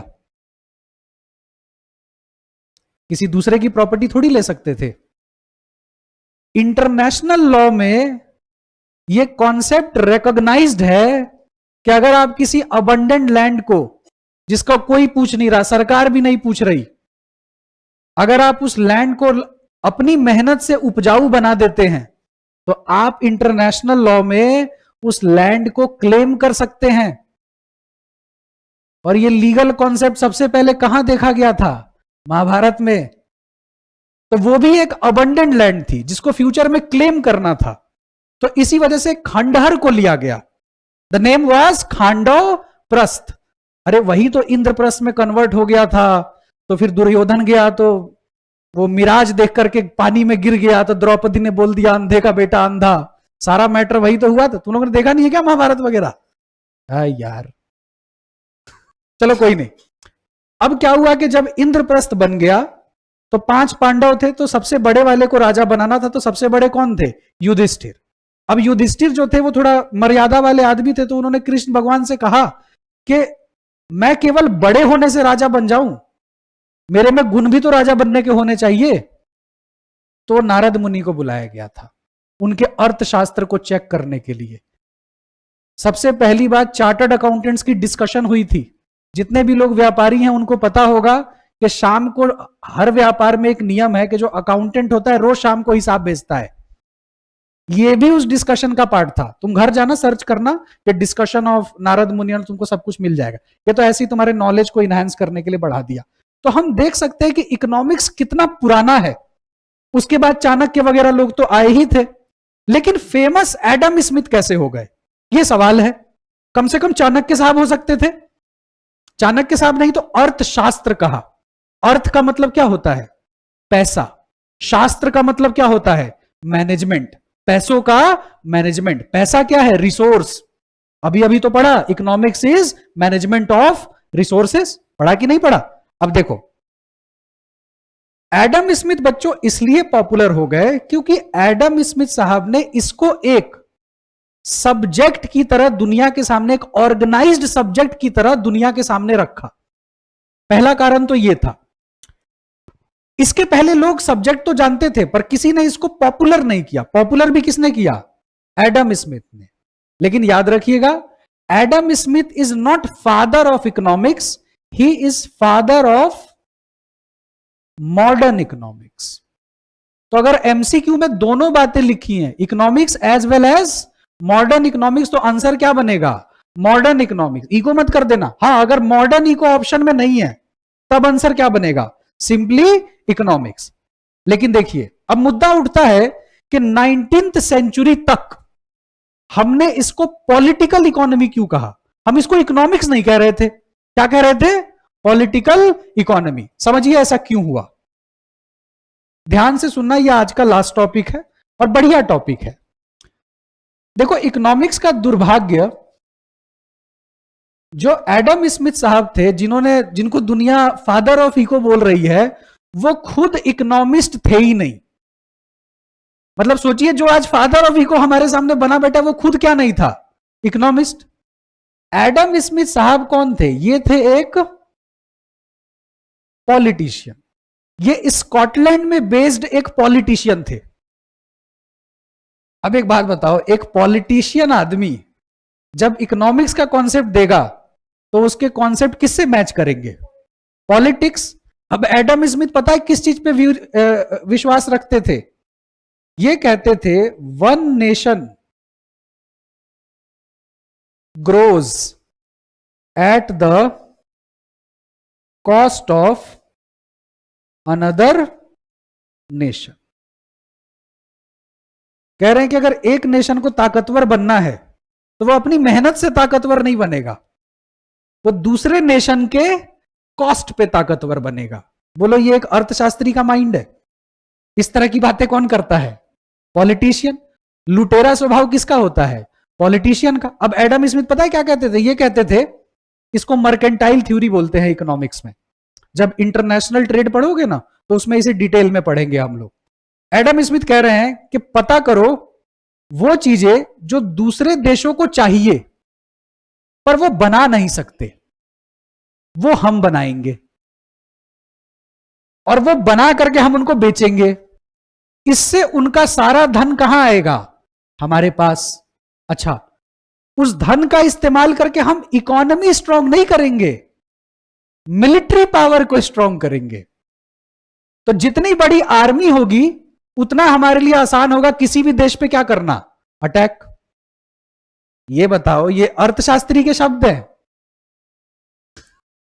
ये तो मारपीट की बातें कर रहा है आदमी। माइंडसेट क्या है? Totally political. तो इन्होंने जो इकोनॉमिक्स का कॉन्सेप्ट दिया, इनका पूरा इको खाली धन लूटने के आसपास घूमता रहा। इसीलिए एडम स्मिथ को वेल्थ बेस्ड इकोनॉमिक्स भी कहा जाता, इकोनॉमिस्ट भी कहा जाता है। क्यों? क्योंकि इनका दिमाग खाली किस चीज में चलता था? पैसा। 19th सेंचुरी के बाद एक महान व्यक्ति आया, अल्फ्रेड मार्शल, जिसने कहा कि भाई साहब थोड़ा समझ जाओ, खाली लूट मचा रखी है तुमने, ऐसे तो दुनिया खत्म हो जाएगी। वेल्थ के साथ वेलफेयर भी ऐड करना क्या है? जरूरी। आपके पास जो पैसा आ रहा है आप उसी का इस्तेमाल करके अमीर बनिए ना। आप क्या कर रहे हो? पैसा आया, खत्म कर दो, जाओ फिर लूट के ले आओ। ये क्या मजाक चल रहा है? इसी वजह से ये ना वेल्थ सेंट्रिक थे और इन्होंने पूरा इकोनॉमिक्स का जो इनका थॉट था पॉलिटिक्स के आसपास घूमता था। और 19th सेंचुरी तक इनका राज चला। तो इसी वजह से 19th सेंचुरी तक इकोनॉमिक्स को क्या माना जाता था कि ये ना पॉलिटिक्स का ही एक हिस्सा है, इसीलिए 19th सेंचुरी तक क्या नाम दिया गया, पॉलिटिकल इकोनॉमी। ठीक है, बाकी का नेक्स्ट क्लास में पढ़ते हैं। Thank you so much, bye bye. यहां तक किसी को कोई डाउट है, कुछ पूछना है तो बातचीत कर सकता है। अच्छा एक चीज और देख लो, पढ़ा नहीं रहा हूं भाई, टेंशन मत लो। देखो ये मेरा फोन नंबर है, सब लोग ले लो, 8448229660। आपको किसी भी तरह की समस्या आ रही है तो आप इस पे अपना दुख सुख मेरे साथ बांट सकते हैं। कोई सब्जेक्ट रिलेटेड कोई डाउट पूछना है, कुछ भी पूछना है तो आप इस पे मैसेज कर सकते हैं। ठीक है, ओनली सब्जेक्ट रिलेटेड। ठीक है, और यदि मैं रिप्लाई नहीं कर पाऊं तो बुरा नहीं मानना है। जैसे कई लोगों के मैसेज आते हैं तो मे भी आपका मैसेज नीचे चला गया है, तो एक दो बार दोबारा कर देना है। और मैं बार बार मैसेज करने से नाराज नहीं होता, आप तब तक मैसेज कर सकते हैं जब तक मैं रिप्लाई ना दे दूं। ठीक है, चलिए।